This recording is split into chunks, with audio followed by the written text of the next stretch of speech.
அஸ்ஸலாமு அலைக்கும் வரஹ்மத்துல்லாஹி வபரகாத்துஹு. இது உங்கள் இஞ்சி டீ சேனல். நம்ம சேனலை பார்க்குறவங்க, ஃபாலோ பண்ணுறவங்க, லைக் பண்ணுங்கள், கமெண்ட் பண்ணுங்கள், மறக்காமல் பெல் பட்டன் அழுத்திடுங்க. ஓகேங்களா? சப்ஸ்கிரைபும் பண்ணிவிடுங்க. அப்போ தான் நம்ம போகிற சேனல் உங்களுக்கு வந்துக்கிட்டே இருக்கும். ஓகேங்களா? பார்த்துக்கிட்டே இருக்கலாம், என்ஜாய் பண்ணலாம். இன்றைக்கி என்ன கருத்துன்னு கேட்டிங்கனாக்கா, இன்றைக்கி தேதி 30 ஆகிவிட்டது. இன்றைக்கி தேதி 30 ஆகிடுச்சு. இன்ஷா அல்லாஹ் நாளைக்கு 1ஆம் தேதி நிறைய பேர் சம்பவம் எல்லோரும் சந்தோஷம் பேசுவாங்க 1ஆம் தேதி வரைக்கும். அதுக்கப்புறம் ஒரு 5 நாள் ஆச்சுன்னா கொஞ்சம் குறைஞ்சிரும் வாய்ஸு. என்ன இதான் வாழ்க்கையில் ஓடிட்டுருக்கு. ஏன்னா இந்த 1ஆம் தேதி ஆன பிறகு எல்லாம் சந்தோஷம் பேசுகிறாங்க. ஒரு 5ஆம் தேதி ஆனோடனே கொஞ்சம் சுதி குறைஞ்சிடுது. 10ஆம் தேதி ஆனோடனே இன்னும் கொஞ்சம் சுதி குறையுது. 15 ஆனோடனே ஃபோன் எடுக்கவே லேட் ஆகுது. ரிங்கு மட்டும் தான் போகுது. என்னடா ஃபோன் எடுக்க மாட்டேன், சொன்னால் ஃபோன் அடிச்சுட்டு இருந்தாக்கா வேலையாக இருக்கேன்னுவாங்க, குழந்தை அழுதுன்னுவாங்க. ஓகே, அதோடு 20ஆம் தேதி போச்சுனாக்கா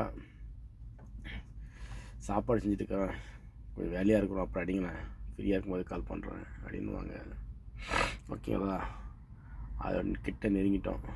என்ன 25 கிட்ட வந்துச்சுனாக்கா சொல்லுங்கள், ஃபோன் வருஷம் எதிர்பார்த்துட்டு இருந்தோம், ஏன்னா இந்த மாதம் வந்துடுச்சு, எவ்வளோ பிரச்சனை இது, கேஸ் முடிஞ்சிச்சு, என்ன பிள்ளைங்களுக்கு ஃபீஸ் கட்டணும், ஏகப்பட்ட பிரச்சனை இருக்குது, கொஞ்சம் வாங்கினா காசு கொஞ்சம் சீக்கிரம் அனுப்பிச்சி விடுங்க, இது மாதிரிலாம் சொல்லுவாங்க. ஏன்னா நீங்கள் சாப்பிட்டீங்களா, தூங்குனீங்களா, உடம்பு எப்படி இருக்குது, என்ன உங்கள் உடம்பு எப்படி இருக்குது, உங்கள் உடம்புக்கு என்ன சளி பிடிச்சிருக்குதா, தலைவலிக்குதா, ஜுரம் அடிக்குதா, அதை பற்றிலாம் யாரும் கேட்கவும் மாட்டார்கள்.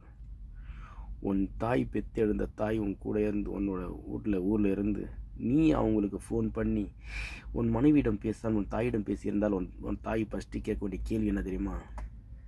உன் உடம்பு எப்படி இருக்குப்பா, சாப்பிட்டியாப்பா, இதுதான் கேட்பா உன் தாய். ஏன்? புள்ள மேலே அக்கறை. அது தாயோட பிள்ளைக்கு தான் தெரியும் அது என்னன்னு சொல்லிட்டு, புள்ள சாப்பிட்டுச்சா இல்லையான்னு சொல்லிட்டு. நம்ம மறந்துடுவோம் தாயை பற்றி, ஆனால் தாய் மறக்க மாட்டா பிள்ளை எப்பயுமே. இன்றைக்கி உதாரணம் இதுதான். ஓகே பாய், அஸ்ஸலாமு அலைக்கும், ஜஸாக்குமுல்லாஹ் ஹைர்.